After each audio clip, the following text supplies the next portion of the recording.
everybody, in today's video I want to talk about 4 ways that I protected my mental health after I was laid off from a job.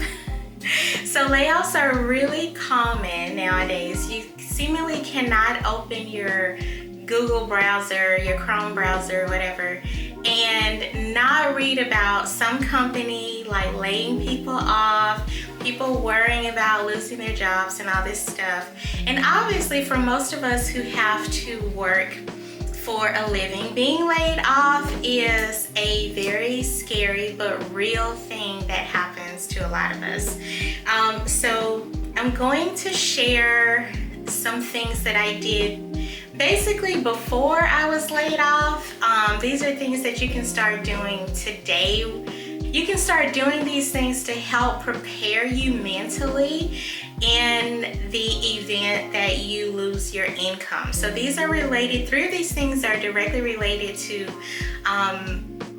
mental health things, how you can change your thinking. And then the last thing that I'll share is something practical that you can do to financially prepare yourself. And I'm talking about finances on a wellness and mental health channel because in my experience, money is, and it is now and it always has been, a pretty big factor when determining the amount of stress that I am experiencing. So having your basic needs met, being able to pay your bills, being able to afford some things that you like or want, those are things that are really, that really contribute to the state of your mental health. So we cannot bypass talking about those things. So the first thing that I learned to do before I got laid off that helped me be in a very good mental state when I was laid off. Oh, first, quick backstory. So I have my career and my title, whatever, is just a very generic, basic office worker type of job. I'm not a doctor or a fire person or nothing exciting. So about a month or so ago, I received a call from my manager letting me know that my position was being eliminated, and I in turn no longer had a job. So the entire position was eliminated. I no longer had a job, and I honestly wasn't very surprised because the past several quarterly calls that I listened to, they were talking about how the company wasn't doing well and all that stuff. And also several of the people who were working on the big project that I was assigned to, they either were given the option to retire or they just found other jobs, including my former manager. So I wasn't surprised when they called me and told me that my position was eliminated, but obviously being, having a source of income being cut was, of course you don't want that to happen, right? So, but it wasn't a shock. I thought he was calling to tell me about one thing, but he actually called to tell me that, and it is what it is. So, but what we're here to talk about, the things that I learned to do before I got laid off to kind of help myself prepare. So the first thing I learned to do maybe about 10 years ago, or maybe even a little longer than that, years ago, was that I learned to no longer associate my self-worth and my importance with a job or a job title or how long I stay at a job. So like I said before, I have never had a very prestigious job title like doctor, dentist, neurosurgeon, anesthesiologist, or anything like that.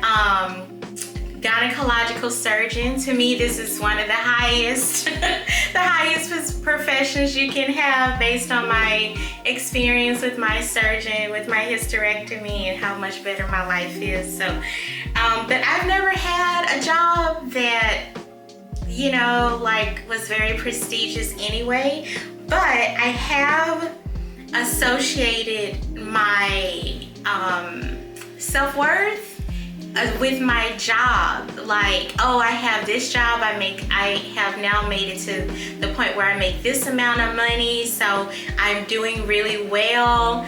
Or, oh, I've been at this job for X number of years, so that means I'm a good employee. I have suffered from some of those erroneous, let's just call it what it is, those crappy thought patterns.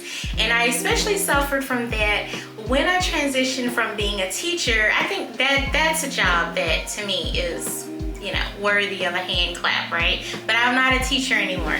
So, but when I transitioned from being a teacher into working in the corporate space, I really took that kind of pride that I had with being a teacher and that feeling of worth associated with work. It carried over into my corporate profession. And I would argue that, you know, I'm not hating on people who have office jobs like I do, but I would argue that for me at least, being a teacher was far more meaningful and was a positive contributor in some ways to my mental health. In other ways, it was a horrible, detrimental part of my life that really negatively affected my mental health. But when it comes to purpose, I had a lot of purpose as a school teacher, and not so much so in the jobs that I, you know, have had in the past and now. So, but I still took that idea of like, oh, this is my profession, blah, blah, blah, and I am a cool person, a worthy person, because I am whatever the job title is. And that is just utterly not true. And related to how long you are working on a job, we all know that corporations they're just there to make money. So if you can really bust your butt, be the smartest person, be the best worker, stay in after work, all these things, and still be laid off. I have seen it happen. I have worked at companies where I saw people literally being marched out the door as they were being laid off. And I worked with a guy once who was by far the smartest person, like the person with the best emotional intelligence, the coolest person, like the hardest worker, and he still got laid off. So don't associate your self-worth or your importance with your job title, how long you have been working there, how hard you work.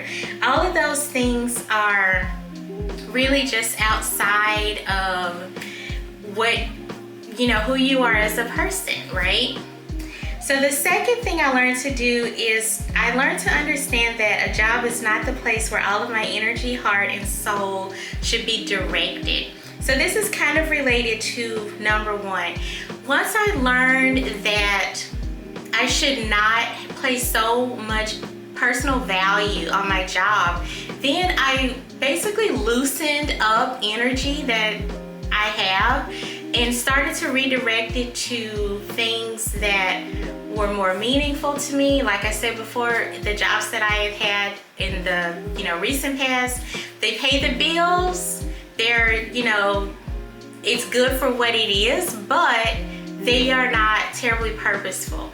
So after I learned to kind of loosen up and understand that, the 40 hours a week that I spend at work, I should not be putting all of my creative force, all of my energy, my heart into just this one place, into this 9-to-5 kind of job. I then had lots of energy and heart and creativity and all the good stuff in order to start to pursue things outside of work that I really enjoy. And that has been a really, really positive contributor to improving my mental health, because now I have time and energy I have energy to make YouTube videos. I have energy to write blog posts. I have energy to create coloring books, open an Etsy shop, like all of these things that I would not have the energy for and the creativity for, because for me it is very difficult to be creative when I am physically tired too, right? So I have a lot more energy and heart and stuff to pour into my side hustles, to my creative pursuits. And I honestly also, I can separate a little bit more. So for example, going on to number 3, because these are connected. Number 3 is I work to live and not live to work. So because I can now view my 9-to-5 job as basically a means to an end, like I need the money that the job provides, I need the healthcare insurance that the job provides, and so I show up, I am friendly, I'm cheerful, I do a good job, but I don't overextend myself. And because I don't overextend myself, I have, like I was saying, the energy to pursue creative pursuits. I also, and this is like, I know a lot of people may not have this privilege. I am talking about this from a place of being a child-free single person with a pretty good paying job. So I understand the levels of privilege that come with being in this situation. But I also, because I do have this, steady source of income, I can use some of that money to pour into my creative pursuits. So for example, the lighting where I live is horrible and the lighting in this video is not the best either, but I did at least have some money to buy. There are 2 light sources on me right now, and a lot of my camera equipment, I use the money that I make from my 9-to-5 and pour it into making my YouTube videos. I enjoy making the videos. I've used money from my 9-to-5 job to take classes to teach me the basics of video editing, because when I started I knew diddly squat. So I do just I use some of the money for fun, and I look at it as I am just trying to make the best of all of the resources that I have available to me. Maybe one day in the future, hopefully, yes, I'm gonna speak it into existence. In the future, when I have over 100,000 subscribers and I am making a full-time living off of helping people to become more healthy with their mental health and their physical health. In the future, when I am solely supported by that, then it'll be like everything is in one nice little bucket. But right now, I am thankful for the 9-to-5 job that I have now to support, being able to be creative. So, but you have to get to that mindset though. Like if your mindset is that all of your energy has to go towards your 9-to-5, then you may not have as much energy to devote to your creative pursuits. And sometimes those things are separate. Sometimes they can be in one pot, but sometimes they're separate, and that's okay. That's okay. For a lot of people, those things are separate, and then over time, maybe you can make money in a fun way, but it's okay either way. The only thing you need to do is just think about making sure that all of your energy doesn't go to your job, to your obligations, to where you're so exhausted that you don't have any time or money to pursue your creative pursuits, to do things that fill you with more purpose and feel good feelings and things like that. So speaking of money, so you may be wondering like, oh, you're talking about having money and stuff still, but you've been laid off. So that is true. But over the last several years, I have prioritized having more than one source of income. So that is my number 4 tip. And again, I say this with the deep understanding that being in the position where I am now, where I have more than one source of income, that is laden with privilege. Like, I get it, and I get it from a lot of different angles. I only recently, over the past maybe like 2 or so years, well, I take that back, it's been longer than that. I've had a part-time job and a full-time job for like over 10 years, and then over time I've just tried to add more and more sources of income to my mix.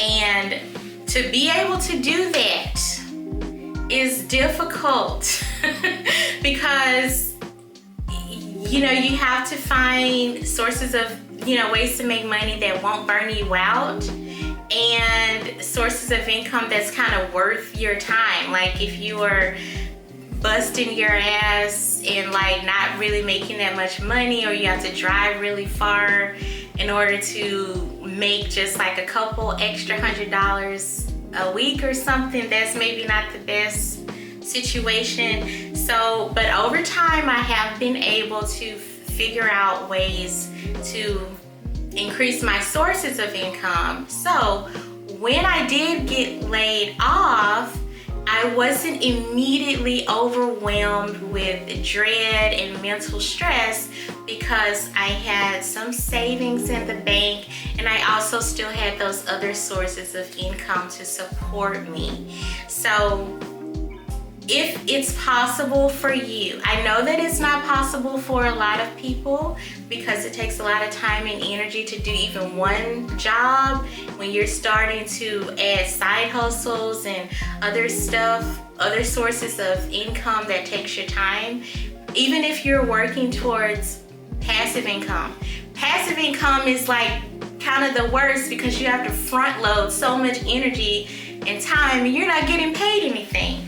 But if you have the desire and the time and the resources to start to build other sources of income, knowing that you have a safety net and some other sources of income will really help with lessening the mental and emotional burden of losing one of those. So if you have 3, you know, you still have 2 income sources coming in. So if the one goes away, you still have some comfort. You're not immediately thinking about what you need to sell or what you're going to do or whatever if one of the sources of income goes away.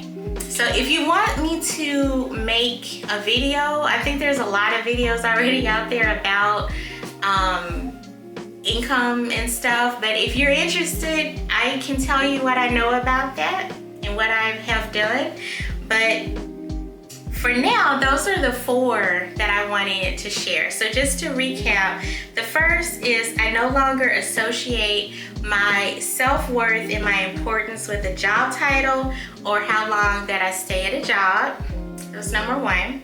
Number 2, I understand that a job is not the place where all of my energy, heart, soul, creativity should belong or should be directed to.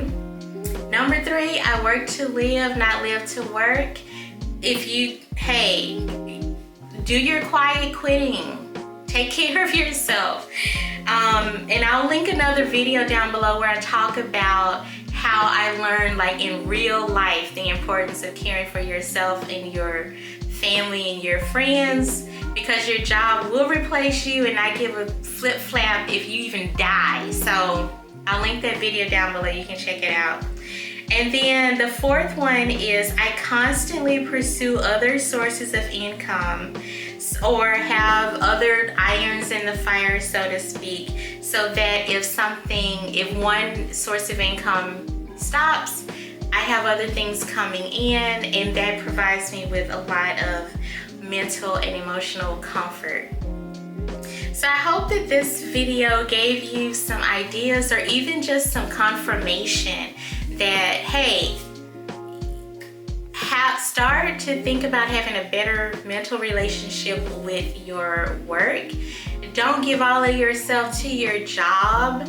Your physical, mental, emotional well-being is so much more important than, even if you are a surgeon, you still have to be very careful to take care of yourself and fill your cup first.